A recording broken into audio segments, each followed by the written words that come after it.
Estudio Jurídico y de Mediación Familiar Chacabuco. Sabemos que tu problema tiene solución y puedes resolverlo a corto plazo. Tenemos asistencia y asesoría legal en procesos laborales, procesos civiles, procesos penales, regularizaciones y mediación familiar. Porque sabemos que lo más importante son los niños. Podemos ayudarte a llegar a acuerdos en temas de pensión de alimentos, visitas y cuidado personal de tus hijos, de manera confidencial, rápida y a bajo costo. Podemos ayudarte a resolver tus problemas. Llámanos al +569 3595 3760. Conversemos. Supermercado El Tambo, ubicado en 3 Oriente 341. Somos el supermercado de huertos familiares más completo y con la mejor atención. Visítanos y podrás encontrar abarrotes, bebidas, alcoholes, dulces y muchas sorpresas. Atendemos de forma presencial y también tenemos despachos al +5697 767 0244. Supermercado El Tambo, más cerca, más conveniente.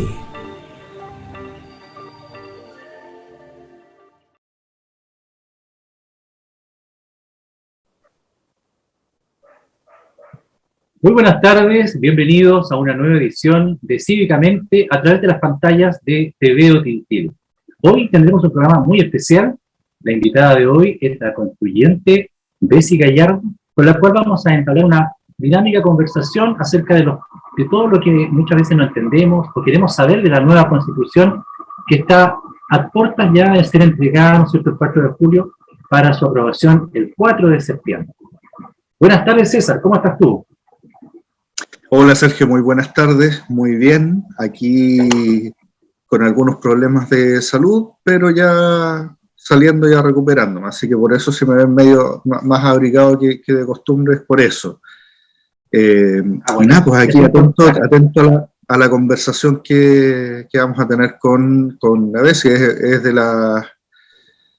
de las primeras, bueno, fuera de Bernardo de la Maza, es la segunda constituyente que ha podido estar disponible, ha podido cuadrar la agenda para poder estar con nosotros. Eso, súper importante porque al final tenemos, ¿no es cierto?, una información, por lo menos de primera fuente, ¿no?, respecto a todo este proceso tan importante para nuestro país como es una nueva constitución. Y dado eso, se van acercando los plazos, surge más información sobre las encuestas, las tendencias. Exacto. Bueno, hoy día hubo una encuesta por ahí. Que está tomando protagonismo cada día más. Sí, bueno, hoy día hubo una encuesta que leí por ahí por Twitter también que había bajado nuevamente la aprobación del primer mandatario y además había subido también algunos puntos el rechazo. Entonces ahí estamos como cuando hay campañas políticas, ¿no es cierto? Suben o bajan, ahí es la cosa, la dinámica de estos días.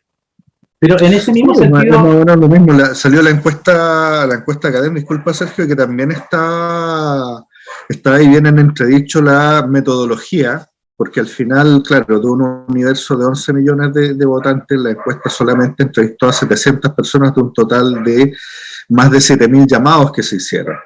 Entonces, claro, había ahí algún tipo de duda acerca de cómo se construye la encuesta. Yo tengo que confesar que lo busqué, no pude, por esto que les comentaba recién del problema de salud, pero no pude ver específicamente el diseño metodológico de la encuesta, entonces no podría darte más detalle de cómo se construyó, pero creo que hay que analizarlo también, porque incluso vi comentarios también en las redes sociales que uno puede ahí encontrar absolutamente de todo, que decían que las llamadas que no se contestaban las contaban para el rechazo.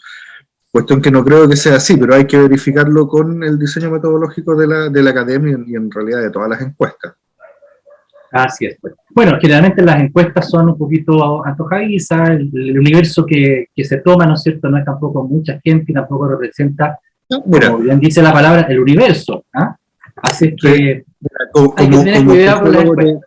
Como sociólogo te puedo decir que los números jamás mienten, pero los números te van a responder la pregunta que tú le hagas. Si tú haces la pregunta equivocada o si haces una pregunta que sea muy interpretativa, los números no te van a mentir, pero te van a entregar resultados menos fiables. Exactamente. Y bueno, como es en política de todo esto, cuando hablan de las encuestas, generalmente uno dice, esto marca tendencia. Entonces, eso también puede ser también algo que puede estar ocurriendo ahora, ¿no es cierto? Bueno, así es. Pero bueno, César, entremos en materia. entremos en materia. Bueno, yo acá, como soy un poquito busquilla, y como vamos a hablar con Bessie más ratito, quiero introducir un poquito qué es lo que es la Constitución, porque muchas veces decimos la Constitución, pero ¿qué es la Constitución? Bueno, la Constitución principalmente es la norma fundamental del ordenamiento jurídico, ¿no es cierto?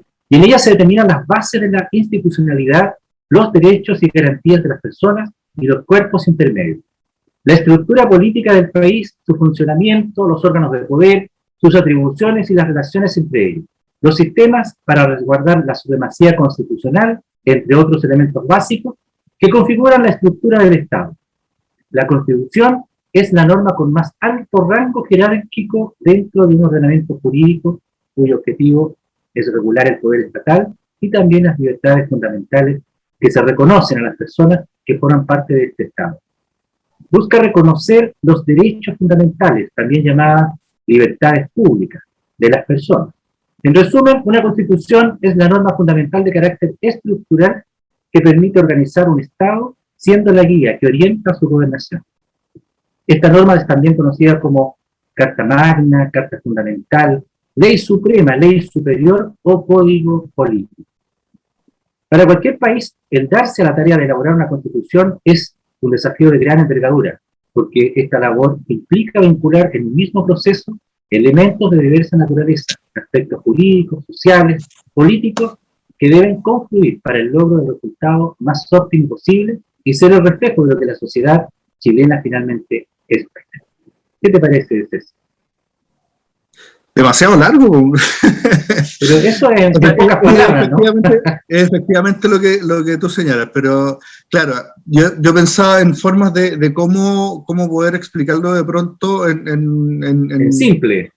En simple, aunque yo también soy un convencido de que estas cuestiones fundamentales no se pueden simplificar tanto, es decir, claro, uno puede dar ejemplos tal vez para facilitar la comprensión, pero yo soy un creyente de que el deber de cada uno de nosotros es informarnos más, no tratar de, para decirlo así súper coloquialmente, no tratar de hacer la corta con esto, hay que informarse y hay que profundizar. Pero, bueno, valga el ejemplo, programa y... la Constitución vendría siendo como el sistema operativo del computador. Una ¿no? cosa, que sí. es lo que te determina la estructura, cómo se comunica el disco duro con el procesador, qué sé yo, y luego, sobre eso, tienes programas que realizan funciones específicas, tenías el Word, el Excel, el Internet Explorer, los otros navegadores, y etcétera, pero que son programas que funcionan gracias a que existe un sistema operativo que está funcionando. No, dicho de otra forma, la Constitución regula los aspectos fundamentales de un país, más no necesariamente regula todos los aspectos fundamentales del funcionamiento de un país. Y así como hay diversidad de sistemas operativos, lo sabrán quien cache más de informática, también hay diversidad de constituciones, ¿no? Hay constituciones que son menos extensas, por ejemplo, como la Constitución de Estados Unidos, que dicho sea de paso también es una de las más antiguas que está vigente.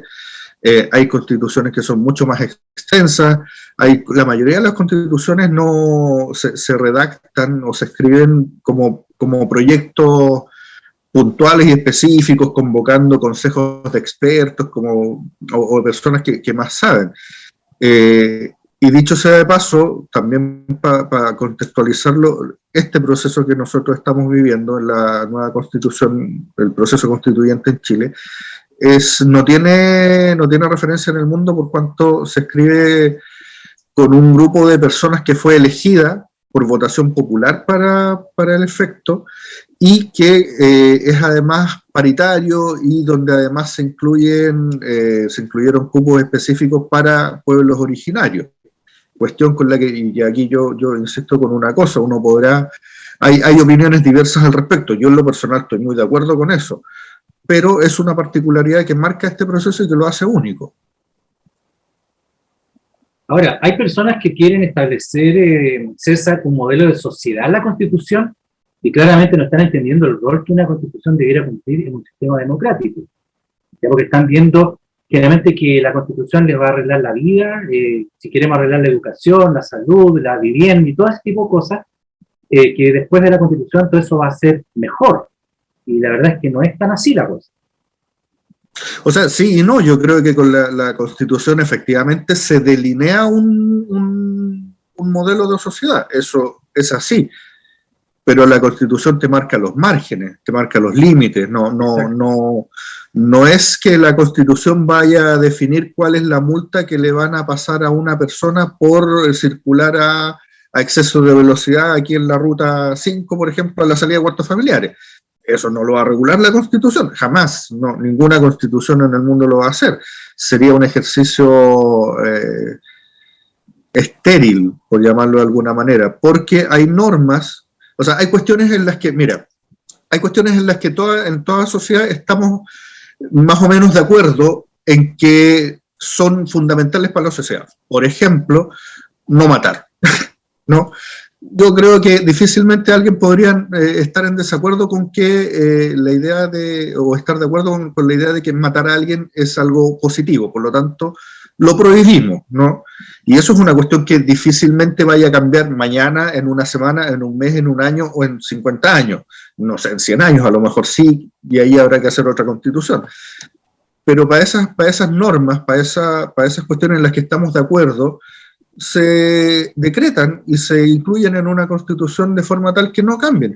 Pero sí hay otras cosas que pueden cambiar, porque que pueden cambiar de forma, pueden cambiar en un menor plazo, no sé, distintas leyes específicas que se han promulgado en el último tiempo, no sé, el postnatal de emergencia, por ejemplo.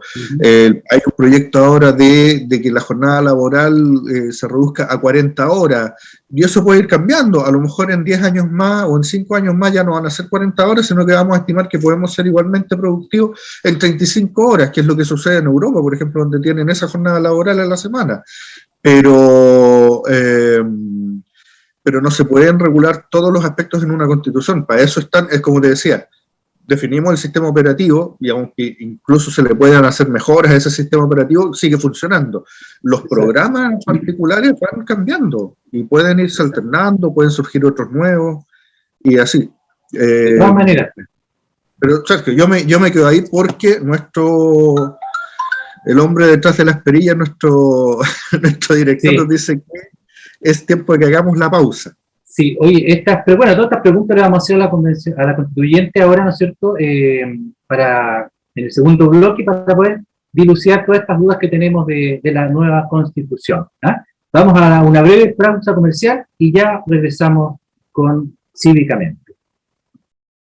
La Corporación Cultural de Tiltil te invita a visitar en nuestro canal de YouTube y Facebook los videos Nuestra Gente, Nuestros Tesoros Comunales. Son 10 cápsulas que transmiten la importancia y experiencia de vida de personas que mantienen vigente antiguos oficios y tradiciones de nuestra comuna. Síguenos en nuestras redes sociales como Cultura Tiltil y conoce a Nuestra Gente, Nuestros Tesoros Comunales.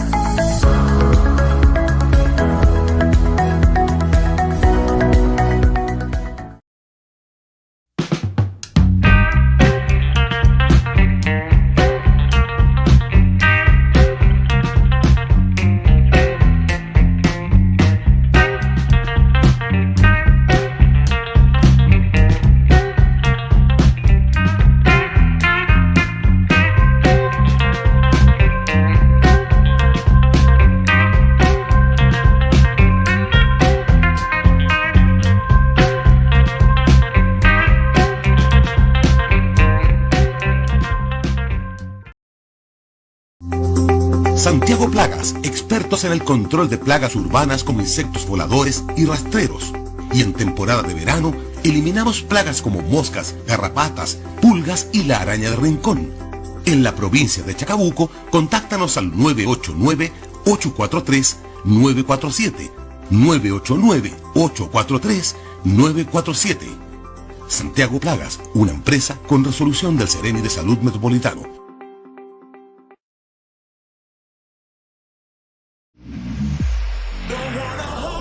Hola amigos y amigas, soy Álvaro Morales y quiero presentarles a Frosten, el centro dental aquí en Tiltil, el mejor.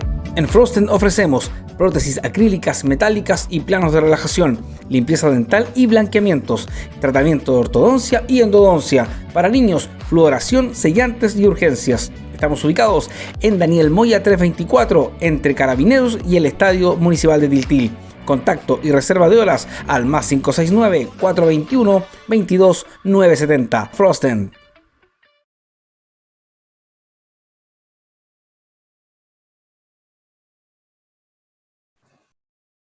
Ya estamos de regreso en el programa Cívicamente a través de las pantallas de TVO Tiltil.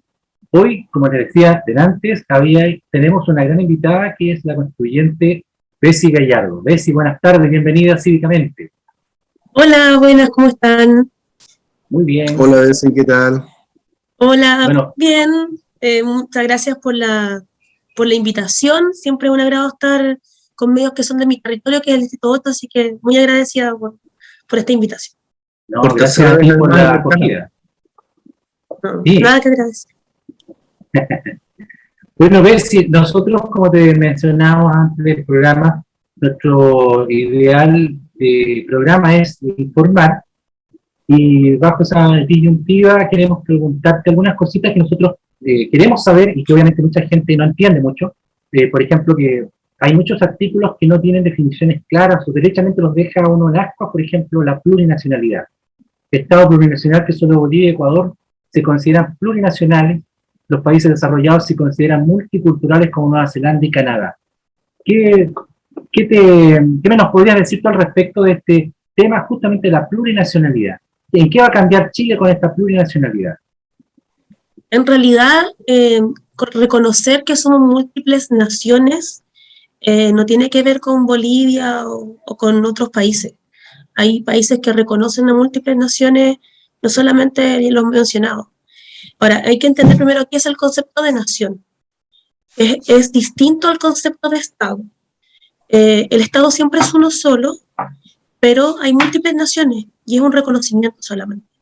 Esto significa que cuando uno habla de nación, es un grupo de personas que comparten una historia común, puede ser una creencia común, un territorio, pero que no son un Estado propiamente tal. En cambio, el Estado es lo más grande, ¿no es verdad? Aquí el grupo de personas que comparten un territorio, un ordenamiento jurídico común, pero que además tienen tres poderes bien establecidos, como son el ejecutivo, el legislativo y el judicial. Entonces, en ese contexto, es muy poco lo que cambia.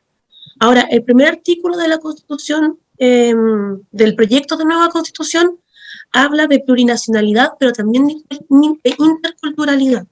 O sea, reconocer que tenemos más de una cultura, ¿ya? Y además de eso, reconoce valores que son la dignidad, la libertad, etc. Entonces, no es solamente reconocer la plurinacionalidad, estos grupos de distintas personas que comparten creencia, historia, etcétera, sino que están todos bajo el alero de un solo Estado. Por lo tanto, tienen el mismo ordenamiento jurídico, por lo tanto tienen el mismo sistema tributario, tienen el mismo presidente de la República, los mismos poderes. No es este hecatombe que creen algunos que se desmembren a Chile, ni mucho. Bessie, es que yo, bueno, iba un poco para allá, porque en este mismo programa hace algunas semanas atrás estuvimos con Bernardo de la Maza, canal también del Distrito 8, y Bernardo planteaba un poco esta disyuntiva, ¿no? De hecho, no recuerdo sus palabras exactas, no quiero tergiversar lo que dijo, pero a mí me parece recordar que lo que planteaba era esta idea de cómo meter un país dentro de otro país, ¿no? No. Entonces, yo entiendo que hay un tema del reconocimiento y entiendo también que el mismo proyecto reconoce, por ejemplo, pueblos originarios, reconoce una cantidad determinada de pueblos originarios, pero agrega la frase, y aquellos que por ley se determinen como pueblos originarios. Y me pregunta va un poco por los límites, ¿no? Porque efectivamente, entendiendo lo que tú acabas de decir, de que, ok, podríamos considerar una nación un grupo de personas que comparten ciertas creencias, ciertas tradiciones, ciertas historias, ¿dónde están los límites para que, cómo determinamos a quiénes podemos considerar o quiénes se pueden considerar una nación y quiénes no podrían considerarse una nación? Porque efectivamente yo entiendo, trato de ponerme también desde el lado contrario y decir, bueno, ok, pareciera más o menos claro cuando uno habla de nación mapuche, más allá de que tú estés de acuerdo o no estés de acuerdo con sus alcances, con su... Ok, pero tú puedes decir, ya, los mapuches comparten una cosmovisión, comparten tradiciones, comparten vestimentas, comparten bailes, comparten todo un etos cultural que los podría definir como nación más o menos fácil. Pero, ¿qué pasaría, por ejemplo, con, no sé, los protestantes? ¿No? ¿Qué podría...? Es que eso es distinto, porque los protestantes son una religión, ¿ya? Y se rigen bajo otros estatutos jurídicos. ¿Y eso cabría dentro de la interculturalidad que uno considera? Es que son cosas distintas. Nosotros no podemos considerar las religiones como naciones, ¿ya? Porque ese es un elemento de una nación. Un elemento que comparten, uno de los tantos elementos que tienen las naciones. Ahora, cuando nosotros hablamos, por ejemplo, del pueblo mapuche o de la nación mapuche, ellos comparten además un territorio, que es el Gualmapu, ¿ya? Y han construido una historia y una vida en torno a su territorio, en torno a su historia. Y no es una historia reciente, es una historia que lleva cientos de años. Entonces, es más, si nosotros miramos la historia de Chile, se ha hablado de la mal llamada pacificación de la Araucanía. Entonces, es distinto. Una religión es eso, una creencia en alguien todopoderoso, o no, pero no comparten, por ejemplo, un ordenamiento jurídico, o no comparten un territorio. Porque si fuera por eso, en el caso de los católicos, por ejemplo, su territorio está reducido al Vaticano. Entonces no podríamos reconocer todas las iglesias que hay alrededor del mundo, porque solamente tendríamos que meterlos en el Vaticano, ¿ya?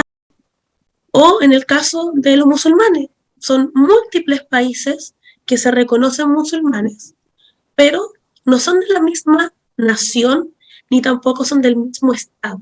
Entonces la religión es una cuestión que muchas veces comparten las naciones, pero no como una cuestión... muchas veces no se comparten desde una estructura jerárquica como pasa con las iglesias. Muchas veces solamente son creencias. Yo no veo una iglesia mapuche, por ejemplo, como si una iglesia católica. Son elementos distintos. Ahora, siempre se debe compartir una historia de comunidad, una historia que va a lo largo de los siglos, pero con una línea étnica que también va a lo largo de los siglos, con una historia que va a lo largo de los... Es más complejo que minimizarlo al vínculo solamente religioso. Eso es reduccionista. Y ya que estamos en eso, Bessie, no sé si echarle un pelo más a la sopa, pero déjame complejizarlo un poco más. Porque a propósito tú usaste el concepto del Gualmapu, ¿no? Y el Gualmapu incluye a territorios que no solamente están ubicados en lo que geopolíticamente hoy día es Chile, sino que también Argentina. De hecho, hace un par de semanas atrás se generó ahí una cierta polémica un poco por cuáles serían los alcances de esta nación mapuche, y también había gente que no sé, que salió gritando fuego, fuego, que aquí se van a tomar los dos países. ¿Cuáles son los...?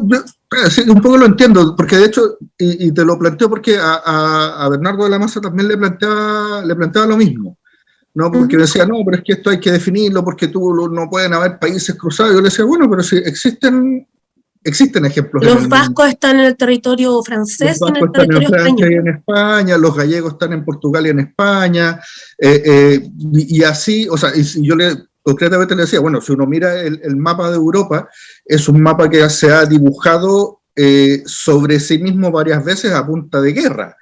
O sea, tampoco me digan que todo esto ha sido un proceso pacífico y dialogante. Me parece que ha sido distinto. Pero a propósito de eso, ¿cuáles son los... No quiero ocupar la palabra límites, pero se ha hablado también, como parte del proyecto de nueva Constitución, algunas atribuciones para que estos pueblos, estas expresiones culturales, estas expresiones nacionales puedan de cierta manera ejercer cierto control interno. ¿No? ¿Cómo se conjuga eso con la autoridad central y cómo se conjuga también con la idea del proyecto de la Cámara de las Regiones? A ver, siempre el Estado está por sobre la nación, ¿ya? O sea, esta organización geopolítica que tiene poderes, que tiene una policía común, en el caso de Chile, porque somos un Estado unitario, a diferencia del Estado federado, que tiene misma tributación, mismo margen de... Que un Estado federado es como lo que hay, por ejemplo, en Estados Unidos. Déjame terminar la explicación. Nosotros somos un Estado unitario, ¿ya? O sea, solamente conocemos un Estado, no como Estados Unidos, que son estados federados, que son varios estados que se organizan en torno a una figura federal, que es la máxima. Nosotros no. Nosotros somos un Estado unitario y tenemos regiones, ¿ya? Ahora, siempre el Estado está primero, y siempre es el Estado el que, voy a decirlo de una forma muy coloquial, corta el cheque en definitiva. ¿Por qué? Porque yo puedo ser parte de una nación, pero si estoy regida bajo un Estado, es el Estado el que lleva la batuta en la toma de decisiones finales. Por ejemplo, en el caso de la tributación, te va a pagar el mismo impuesto en Arica que en Antofagasta o que en la Araucanía, ¿ya? Siempre la tasa impositiva va a ser por ley y va a ser más o menos, mejor dicho, la misma. Entonces, los estados siempre están por sobre las naciones. Ahora, cuando nosotros tenemos una sola nación regida bajo un estado, eso ya no hay problema, es súper simple. En el caso de Chile, o de España, o de Nueva Zelanda, o de Australia, donde se reconocen distintas naciones, siempre todas se rigen bajo un estado. Este estado que tiene 3 poderes, que tiene tributación común, ordenamiento jurídico común, una bandera, himno, etc. Entonces, no es tan complejo de entender. Es lo que yo te decía, como lo que pasa con el País Vasco. El País Vasco tiene territorio en Francia y en España. Parte del País Vasco se rige bajo las normas españolas y otra parte se rige bajo las normas francesas. Y no por eso deja de ser una nación. O lo que pasa con Palestina, que ha sido acribillada en su historia, pero que aún así sigue siendo una nación. Entonces, es eso. No es que se vaya a desmembrar el Estado por el reconocimiento de múltiples naciones. Y obviamente tienen que ser reconocidas por ley, porque será el legislador el que establezca quién es nación y quién no, bajo ciertos parámetros bien definidos en la ley. ¿En alguna ley específica? Tendría que configurarse alguna ley. Hoy día hay leyes para pueblos originarios, hay tratados internacionales de derechos humanos, etc. Ahora, esto también está muy ligado a un concepto que se llama soberanía. Y el proyecto de nueva Constitución establece que la soberanía reside en el pueblo de Chile, conformado por sus diversas naciones.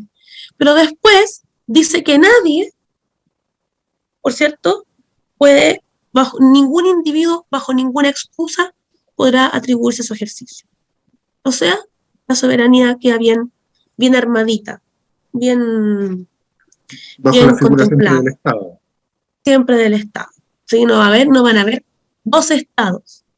Ya es un solo Estado que reconoce múltiples naciones. Comprendo. Sí, bueno, en la misma línea, ¿no es cierto?, de los indígenas, ¿no es cierto?, de todo esto que se estaba hablando, hay 3 preguntas que te quiero hacer con respecto a lo mismo. Una es el sistema de justicia distinto para los pueblos indígenas, ¿en qué consiste? Lo otro es el escaño reservado para los indígenas en todos los cargos públicos a nivel local, regional y nacional. Y por último, la restitución de las tierras en todas las zonas que los pueblos originarios consideren ancestrales, se está solicitando que se devuelvan, no sé, ¿cómo va a ser eso ahí, Bessie? A ver, primero en derecho hay una máxima, que no se puede conocer, ni juzgar, ni hacer ejecutar los juzgados, o sea, no se puede ejercer la jurisdicción sin tribunal previo.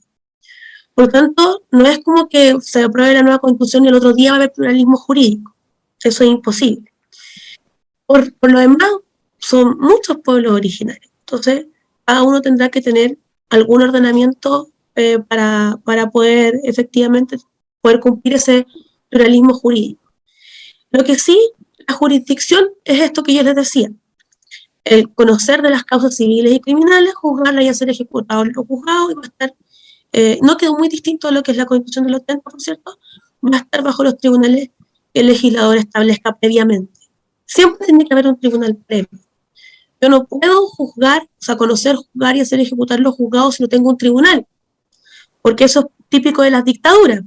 Las dictaduras juzgan sin tribunales anteriores. Acá no, acá se tienen que hacer leyes. Así que mientras eso no pase, no hay tribunales indígenas, ni mucho menos. Y eso es de larga data. No es como que de un día a otro se van a conformar los tribunales, y no es de que un día a otro la gente vaya a poder reclamar el pluralismo jurídico. Insisto, tiene que haber un tribunal previo. Ahora, sobre los escaños reservados son para el Poder Legislativo. Y para otros órganos se establecen otras reglas. Por ejemplo, en el caso del Consejo de la Justicia, que tiene cierta cantidad de miembros, al menos 2 serán escogidos por pueblos. 2 solamente, de, no sé, más de 10. Obviamente podría darle la cifra correcta, exacta, si decirlo que. Pero te lo voy a leer mejor para que la gente quede como bien. Composición del Consejo de la Justicia, se va a componer de 8 integrantes que serán jueces y juezas. 2 de ellos serán funcionarios del Sistema Nacional de Justicia elegidos por sus pares, y 2 integrados por los pueblos indígenas de forma que determine la Constitución a la ley. Ni siquiera nadie está hablando de que vayan a ser de pueblos originarios, sino que según lo que establezca la ley y bajo las bases que establezca la ley. Entonces no es esto de que en todos los órganos, en todos lados, sí o sí van a haber esto como espacios exclusivos para los pueblos, sino que se establecen parámetros mínimos para que haya representación de los pueblos, que es lo correcto. Hay que pensar que los pueblos originarios son al menos el 14%, 12% de la población. Entonces, están representados por muchos pueblos: el Cahuáscar, el Selkman, el pueblo Mapuche, Diaguita, Aymara, Coya, Rapa Nui, etc. Y un largo etcétera. Entonces, claro, se establecen espacios, pero no es que todos los órganos de toda la administración vayan a ser de esa forma, que vayan a tener escaños reservados porque tiene que hacerse. No. Ahora, los escaños, insisto, son para el Poder Legislativo. En el caso del Poder Legislativo, lo que se establece en norma transitoria es que va a haber un tiempo en donde se va a adecuar la ley electoral. Hay un tiempo para hacer la presentación del proyecto de ley y también para su tramitación. En el caso de que esto no suceda, se van a regir por las normas de la elección de convencionales constituyentes, que fue la paridad, los escaños reservados, etc. Pero lo ideal es que antes de la elección del 2025 ya esté hecha la nueva ley de elección. ¿Y hay, Betsy, con respecto a eso, alguna innovación a la forma en que se elegirían los parlamentarios, o eso todavía es una materia que habrá que verla luego? Eso está dicho en las normas transitorias, como te decía, y establece que va a haber un tiempo para la presentación del proyecto de ley que modifica el sistema electoral, y en caso de que al 2025, que va a ser la próxima elección de diputados y diputadas y la Cámara de las Regiones, si no está hecha la ley todavía, se van a regir por las normas que están establecidas en la 21.200, 17 escaños reservados y paridad. Perfecto. Bessie, bueno, una pregunta que no me contestó. ¿Cuál? La restitución de las tierras. Ah, ya, eso está, por cierto, en norma transitoria. Y se va a hacer con una consulta, previa consulta y con previo consentimiento de consulta indígena. Y es una cuestión que tiene que hacer el Estado de Chile, ver qué tierras se van a efectivamente devolver, cómo se va a hacer la devolución, etc. Pero eso está dentro de las normas transitorias. No es como que se hace así a tonta y a loca o al otro día se devuelve. O sea, entiendo que hay una preocupación porque lo normal y natural es que las normas jurídicas empiezan a regir en acto, o sea, apenas entran en vigencia. Pero pasa en el caso de las constituciones que como hay tanto que reorganizar, se hacen algunas normas transitorias para que este tránsito, valga la redundancia, sea paulatino y progresivo. No empieza todo a funcionar al tiro. Sí, a mí eso me parece un punto súper importante, ¿eh? Porque pareciera extenderse de repente esta idea de que el 5 de septiembre o se rompe o se raja, o que nos vamos a estar quemando, o que vamos a ser todos felices, y perdemos de vista con mucha facilidad que estamos hablando de un ordenamiento general, que estamos delineando un Chile que todavía no existe. De hecho, estamos delineando un Chile que se tiene que construir, y que probablemente no va a ser en un año ni en dos, ojalá en menos de 10, que se empiece a ver más claramente. Pero por estas cuestiones demoran, y no tiene que ver con la animosidad de los tiempos necesariamente. Me acuerdo, por poner un ejemplo, que cuando se hizo la reforma procesal penal, partió primero por algunas regiones, primero por la octava, después la quinta, después la metropolitana, y demoró años, ¿no? Demoró años porque había que buscar hacer el ensamble de los procesos, que había que generar nueva normativa, que había que generar nueva institucionalidad, y había que hacer un montón de cambios para poder implementar esa reforma. Y era una reforma que yo creo que no tiene para nada la envergadura de una nueva constitución. O sea, era, sin restarle importancia, pero era solo la reforma procesal penal. No estamos hablando de una reforma de todo el sistema judicial, ni mucho menos estamos hablando de una reforma de todo el ordenamiento jurídico. Entonces, claro, de repente pareciera que esto es como que surge esta altísima expectativa de que ya aprobamos la nueva constitución, entonces ahora se tienen que solucionar todos los problemas, porque si no, esto no sirvió de nada, y volvamos para atrás, y mejor que no hubiéramos hecho nada, y mejor que no hubiéramos nacido casi.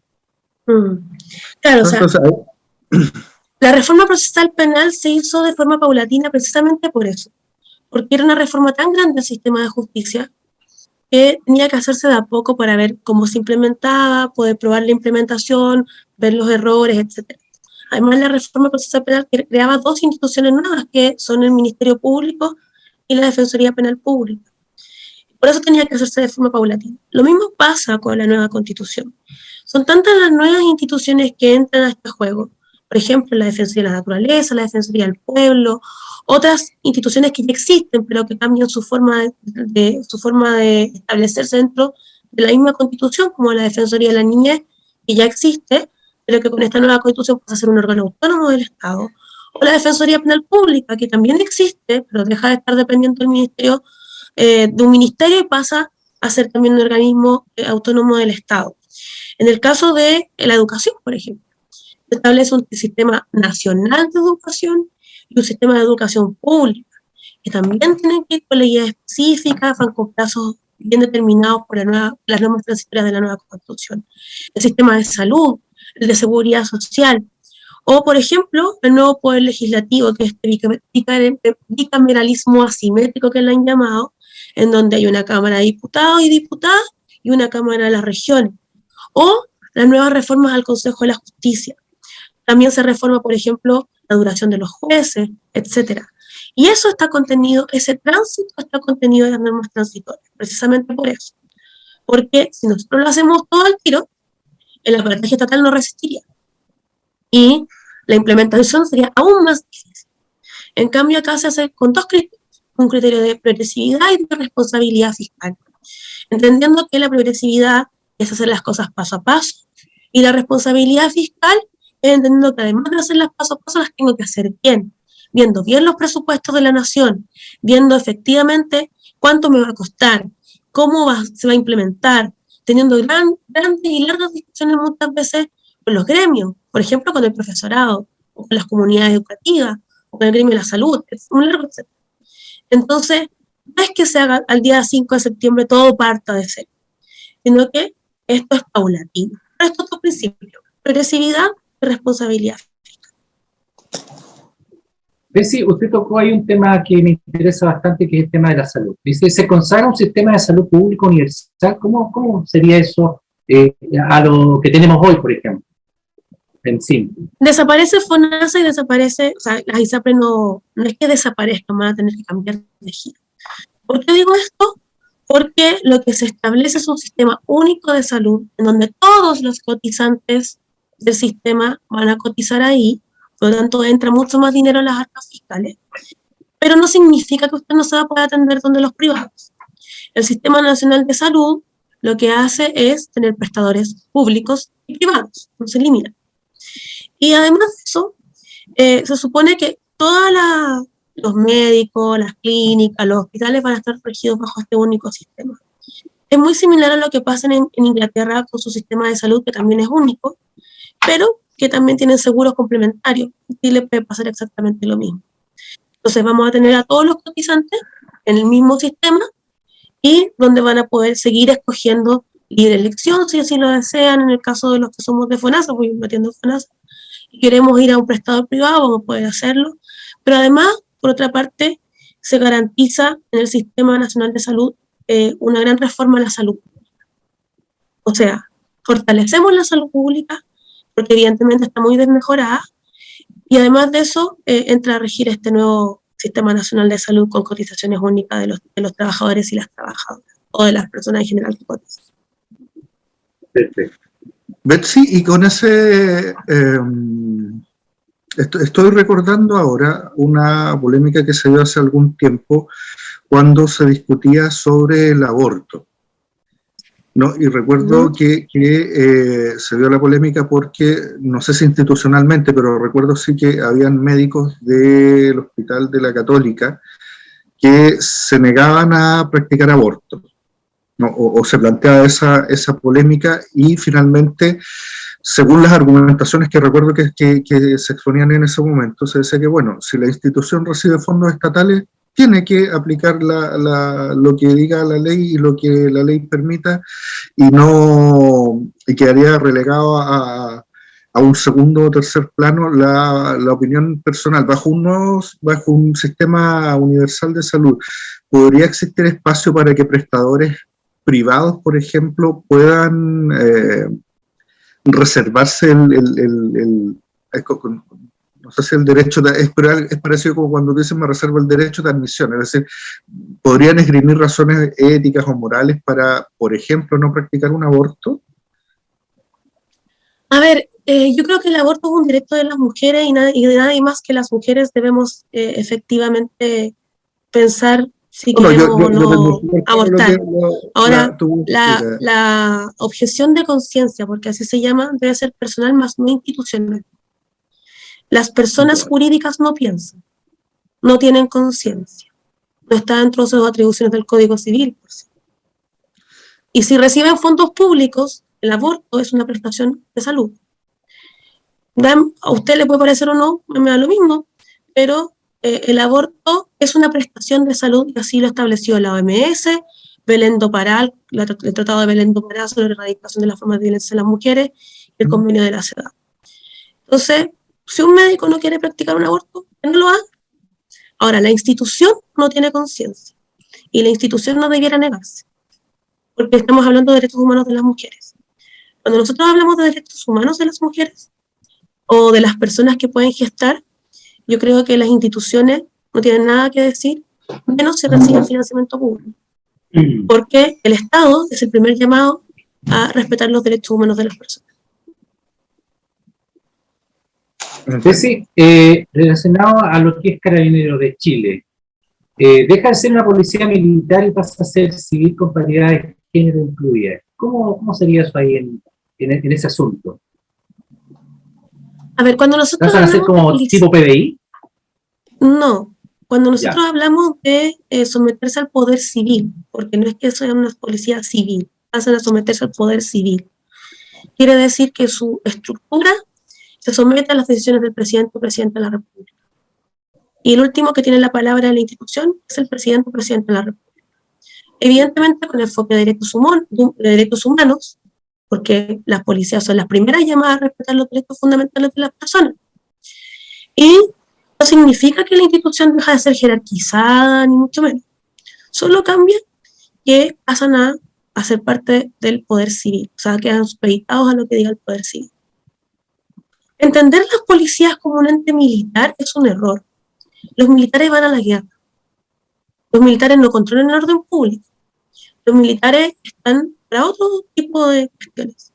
Por lo tanto, las policías no deben ser militarizadas. ¿Por qué? Porque trabajan directamente con la ciudadanía. Cuando nosotros tenemos policías militarizadas, lo que hacemos es que, o lo que logramos en definitiva, es que los derechos humanos no se vean lo suficientemente resguardados. Y los derechos humanos no son un premio a la buena conducta. No es que usted es bueno y tiene derechos humanos. No. Los derechos humanos uno los tiene por el solo hecho de ser persona. Cuando uno no nace persona, tiene derechos fundamentales. Por lo tanto, lo correcto, sobre todo cuando ejercemos poder, es respetar los derechos humanos de forma irrestricta. Y que las policías, evidentemente, son las primeras llamadas a respetar. Pero solamente eso. No hay un... ¿Cómo decirlo? No es que dejen de ser carabineros de Chile, van a seguir siéndolo. Ahora, lo que dice el proyecto de nueva constitución habla del vocablo policías, porque no solamente se reconoce a carabineros de Chile y a la PDI, a la Policía de Investigaciones, sino que evidentemente dejamos la puerta abierta que si el día de mañana hay que crear una nueva policía, etcétera, se puede hacer. Siempre supeditada al poder civil.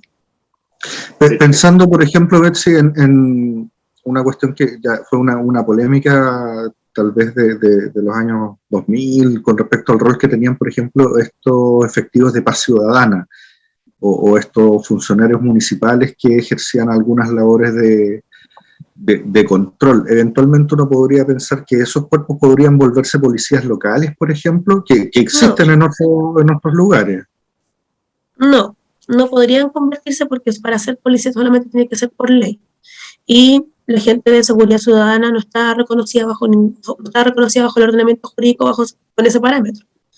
Que en el futuro pueda pasar que se creen nuevas policías con escuelas, matrices, etcétera, eso es otro tema. Pero creer que la seguridad ciudadana que tienen las comunas es un estamento policial de aquí a futuro es muy difícil.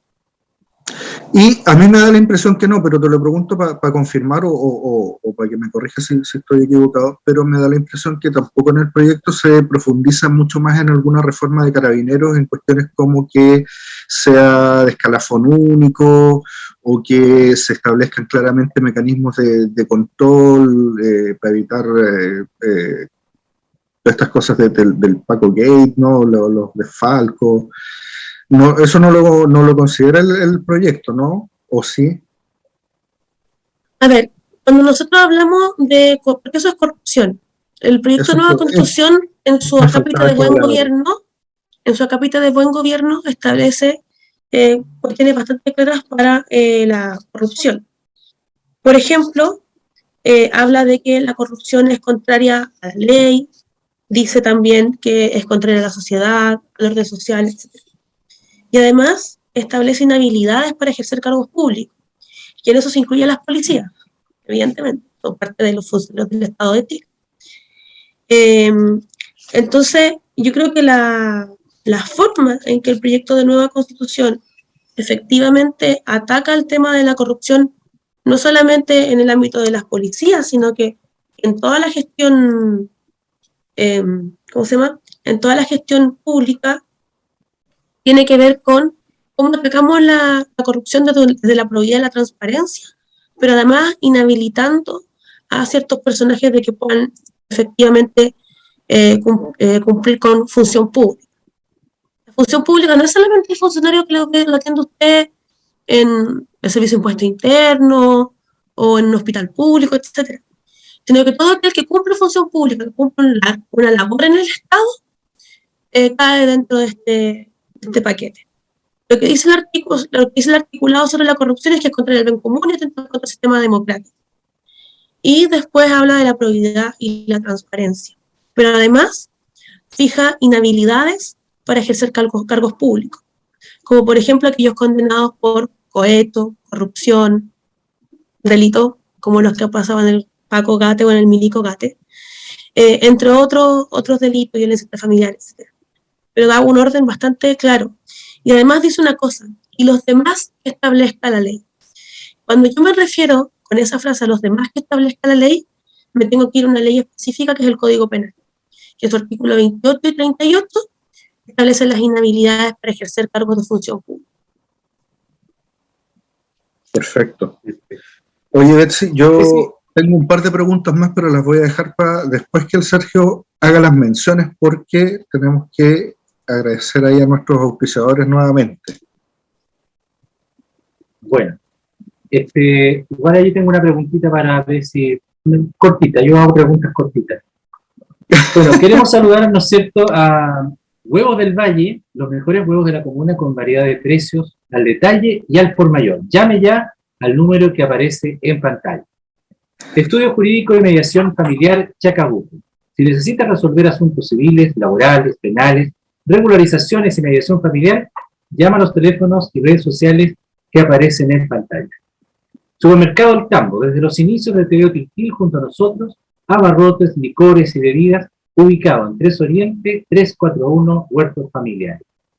Centro Cultural de Tiltil, el espacio más importante del arte en nuestra comuna, ofrece una amplia y variada cartelera, talleres y actividades. Visita toda la oferta cultural en las redes sociales y página web del Centro Cultural. Santiago Plagas, la empresa número 1 de la provincia de Chacabuco en control de plagas y sanitización de espacios. Consulta al fono y redes sociales que aparecen en pantalla. Frostdent, clínica dental. Aquí encontrarás prótesis, limpiezas dentales y blanqueamientos, endodoncias, extracción, resinas y corona. Daniel Moya 324, del Centro, sonríe con Frostdent. Esa fue nuestra tanda comercial. Perfecto. Sergio, por favor, el hombre de las preguntas breves. Yo te quiero hacer una pregunta, sí, breve, porque la verdad es que creo que el nombre ya en la pregunta lo dice todo. En el tema de vivienda, Bessie, la gente tiene hartas aprensiones ahí, yo creo que hay muchas dudas que se pueden aclarar con respecto al tema de la vivienda, obtención, van a ser dueños de la casa, algunos dicen que no, que el Estado y que sí, hay tantas cosas y preguntas que hay en el aire ahí, sería bueno aclarar esa parte. Bueno, lo que dice el proyecto de nueva Constitución es que toda persona tendrá el derecho a una vivienda digna y adecuada. Cuando nosotros hablamos de vivienda digna y adecuada, nos referimos a que la vivienda cumple un rol social y que tiene que ver con cómo son las familias. No es lo mismo vivir solo que tener hijos, o tener hijos y además una discapacidad. Entonces, cuando nosotros hablamos de vivienda adecuada, nos estamos refiriendo a que esas viviendas tienen que ser adecuadas, valga la redundancia, a la realidad de las personas. Si, por ejemplo, una persona tiene silla de ruedas y no entra por la puerta, bueno, habrá que hacer una puerta más amplia. Si el baño es muy chico, tendrá que tener un baño más amplio, etc. Y además, lo que se garantiza es el goce de la vivienda. El goce siempre está ligado a una cuestión en derecho civil, que es el uso. No se entiende el goce de una cosa sin el uso y no se entiende el uso sin el goce. ¿Ya? Entonces, si usted me pregunta, ¿voy a ser dueño de mi vivienda? Eso va a quedar, me refiero a la vivienda que da el Estado, eso va a quedar al arbitrio del legislador. Hasta el momento, lo que pasa con los subsidios habitacionales es que la gente efectivamente es dueña de su vivienda y nadie se la quita. Pero además el proyecto de nueva Constitución dice que el Estado deberá tomar todas las medidas necesarias, ojo ahí, para asegurar el goce universal y oportuno de este derecho, contemplando al menos la habitabilidad, el espacio, el equipamiento suficiente, doméstico y comunitario, o sea, el de la vivienda en sí, pero además en lo que rodea la vivienda. Y disponibilidad de servicios. Muchas veces vivimos en sectores en donde solamente hay casas, no hay servicios. ¿No es verdad? Pasa en Tiltil, lo conozco. Entonces, bueno, vamos a tener que garantizar que hayan servicios, que hayan escuelas, que haya un consultorio, etc. La ubicación apropiada, la seguridad de la tenencia y pertenencia cultural de las viviendas conforme a la ley. Cuando uno dice conforme a la ley, es que va a tener que haber una nueva ley de vivienda que va a establecer los requisitos de cómo será efectivamente el derecho. Porque nosotros no podemos titularlo todo en la Constitución. Si no, sería una Constitución de 5.000 páginas con 10.000 artículos detallándolo todo. Y ese no es el efecto de las constituciones. Las constituciones son documentos macro, que establecen derechos macro a nivel grande. Todos los detalles quedan supeditados a lo que diga el legislador. Ahora, evidentemente, esto va ligado a otra cosa, al sistema de suelos públicos. Y usted me puede decir, ¿pero qué es eso? Es simple. Hoy día, la vivienda queda supeditada a los vaivenes del mercado. ¿Cuánto vale el suelo? Bueno, el Estado va a poder decir, ¿sabe qué más? Yo necesito este suelo para poder construir vivienda y por lo tanto, bajo evidentemente las reglas de la propiedad, evidentemente va a poder decir cómo se van a usar los suelos y si es que hay necesidad de expropiar o no, etc. Pero todo eso queda supeditado a la ley. O sea, vamos a tener una nueva ley de vivienda. El proyecto de nueva ley de vivienda debe darse en un plazo, también que está en normas transitorias, que es de 18 meses, y desde la presentación del proyecto de ley, evidentemente al Congreso, y después empezará su funcionamiento. Betsy, sobre lo mismo, y tratando de aterrizarlo un poco, yo tengo una casa, ¿no? Y eventualmente quiero comprar una segunda casa. ¿Voy a poder comprar una segunda casa sin problema? Cómprese lo que quiera, si se quiere comprar la luna, la alcanza de él. Y si le quiero pedir un subsidio al Estado, ahí me van a mandar a freír mono. No, o sea, es que vuelvo a insistir. Hoy día el subsidio habitacional está pensado para ciertos quintiles. ¿O me equivoco? Sí, pues. No, sí, en el fondo te plantea... O sea, si usted quiere, usted no le van a dar una segunda vivienda con subsidio habitacional ni aquí ni en la Quebra La Gil. Exacto. Al menos eso no pasa. Esa es la duda que quería despejar, porque he escuchado de gente que dice, no, es que me van a venir a quitar la casa si, no sé, pues, nadie por ejemplo, le va a quitar nada. Pero eso es de una ignorancia, pero supina. Pero ya, de esas mentiras que uno dice, pero mijito, por Dios, ¿por qué no inventan una mentira mejor? Como cuando el niño chico dice que le comieron la tarea, ¿verdad?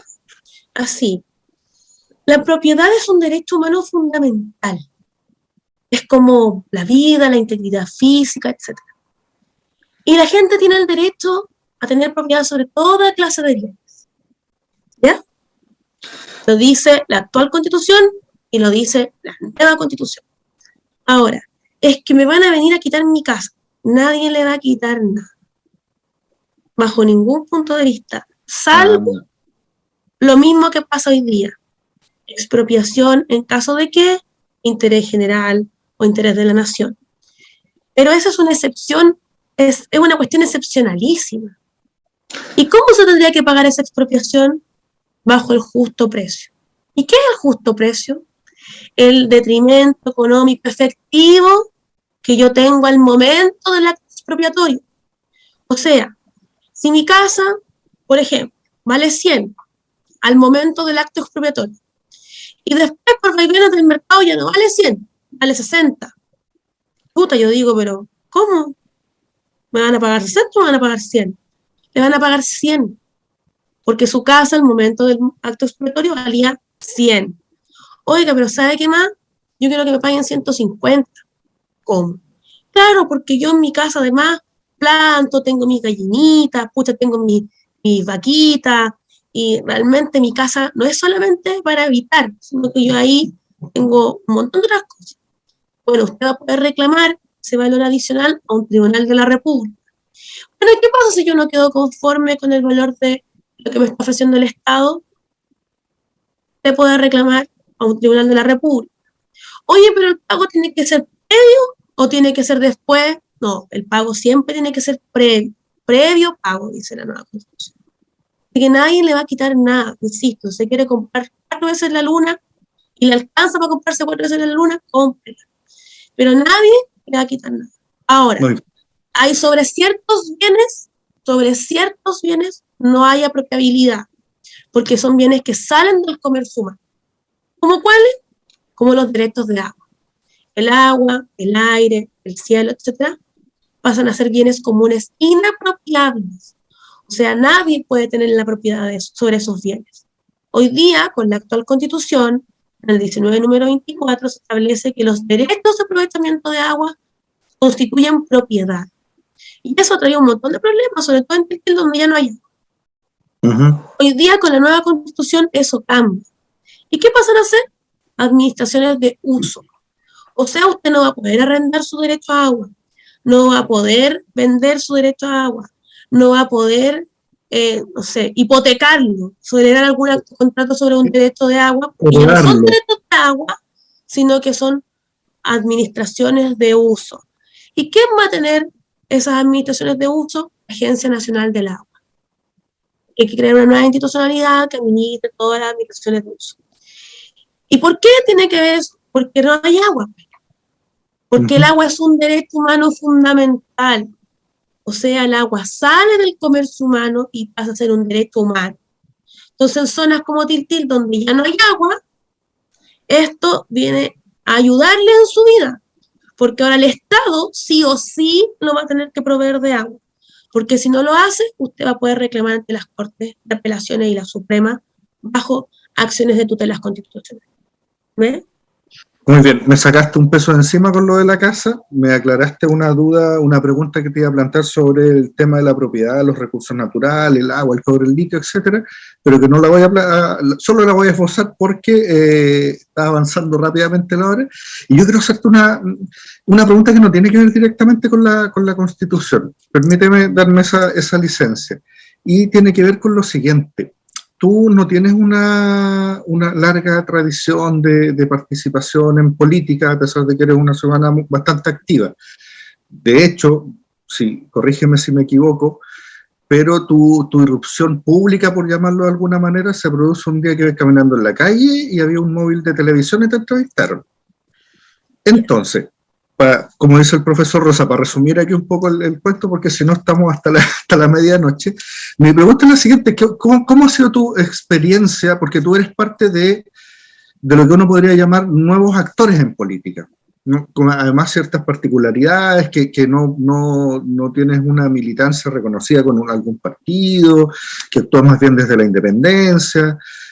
¿Cómo ha sido tu experiencia con este proceso y cómo crees que se podría incentivar la mayor participación de las personas, por llamarlo de alguna manera, comunes y corrientes, que no tienen este hábito de estar preocupados de lo que pasa en política y que no están tan a caballo del tema? A ver, yo siempre pensé, yo nunca he sido, voy a reformular, yo nunca he sido de las personas que dice no voy a ir a votar porque al otro día me tengo que levantar y voy a trabajar. Como estudié Derecho, entiendo que la política es necesaria para un montón de cosas. Para las políticas públicas, para cómo va a funcionar el gobierno, la administración del Estado, etc. Entonces, siempre he sido muy política. Ahora, no siempre he sido militante, y eso es distinto. O sea, siempre me he mantenido en mi independencia, más no he sido militante. Hoy día pertenezco a un colectivo que es el colectivo Chile Digno, al cual, cierto, me enorgullece pertenecer, que es el Partido Comunista, la Federación Regionalista Verde, pero yo nunca había efectivamente militado en ningún partido. ¿Cómo ha sido este año? La verdad, ha tenido de todo, de dulce y de agraz, de mucho aprendizaje, porque he aprendido muchísimo. Pero sobre todo he aprendido que uno con convicciones firmes y logrando acuerdos se llega muy lejos. El proyecto de nueva constitución no es la constitución de una persona. Algunos han dicho la constitución de Atria, la constitución de Barraza, la constitución de Perico Los Palotes.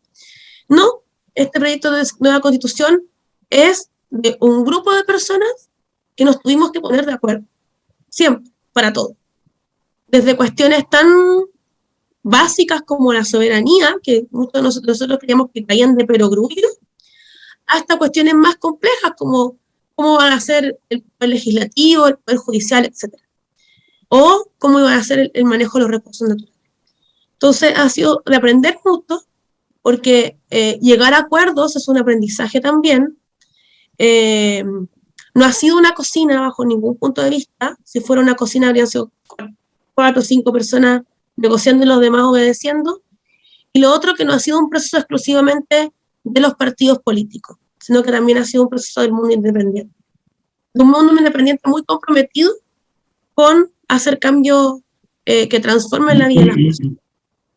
Pero ha tenido de todo.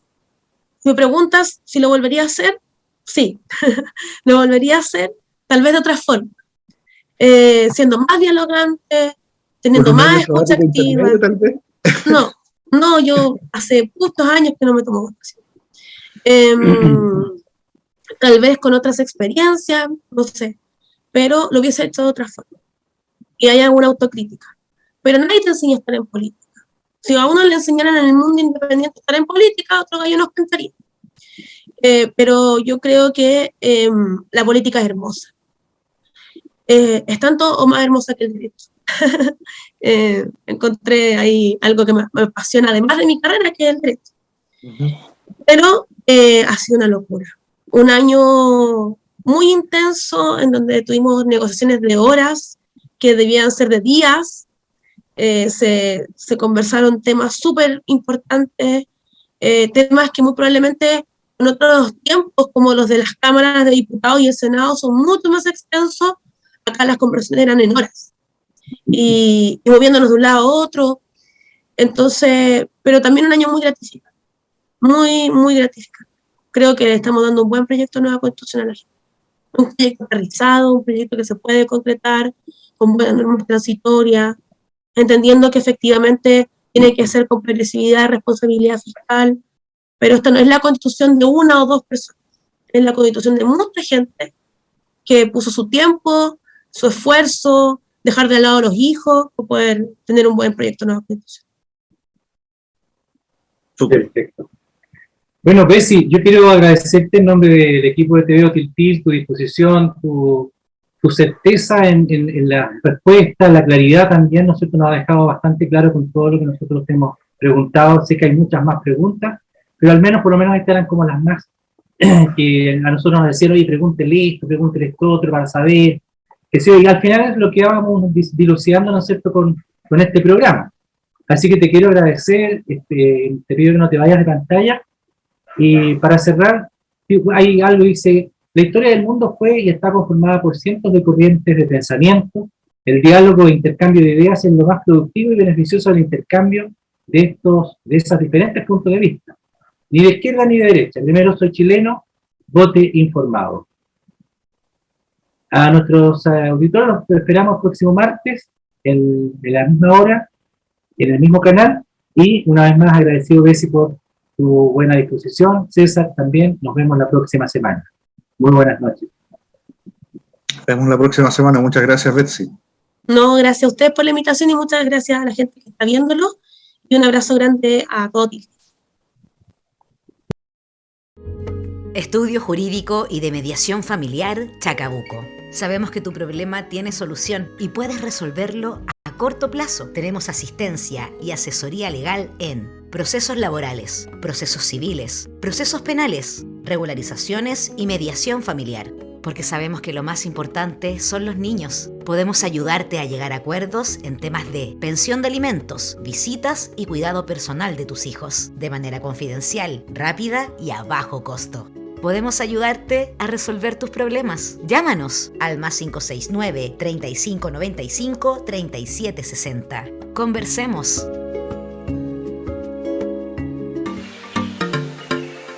Supermercado El Tambo, ubicado en 3 Oriente 341, somos el supermercado de huertos familiares más completo y con la mejor atención.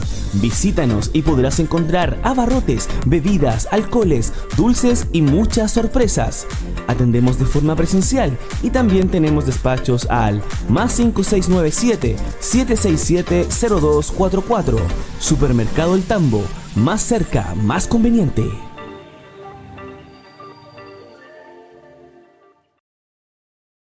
La Corporación Cultural de Tiltil te invita a visitar en nuestro canal de YouTube y Facebook los videos Nuestra Gente, Nuestros Tesoros Comunales. Son 10 cápsulas que transmiten la importancia y experiencia de vida de personas que mantienen vigente antiguos oficios y tradiciones de nuestra comuna. Síguenos en nuestras redes sociales como Cultura Tiltil y conoce a Nuestra Gente, Nuestros Tesoros Comunales.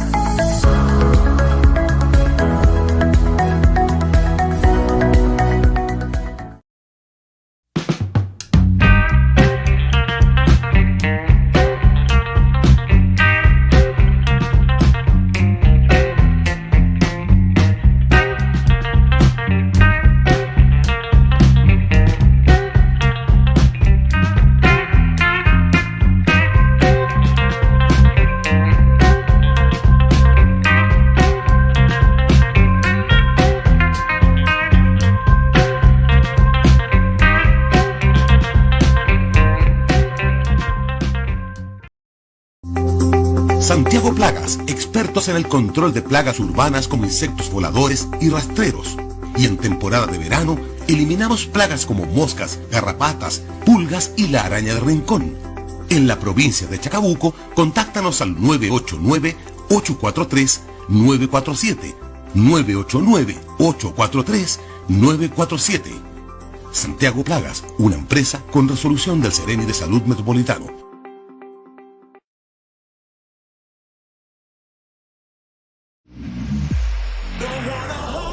Hola amigos y amigas, soy Álvaro Morales y quiero presentarles a Frosten, el centro dental aquí en Tiltil, el mejor. En Frosten ofrecemos prótesis acrílicas, metálicas y planos de relajación, limpieza dental y blanqueamientos, tratamiento de ortodoncia y endodoncia, para niños, fluoración, sellantes y urgencias. Estamos ubicados en Daniel Moya 324, entre Carabineros y el Estadio Municipal de Tiltil. Contacto y reserva de horas al +569 421 22 970. Frosten.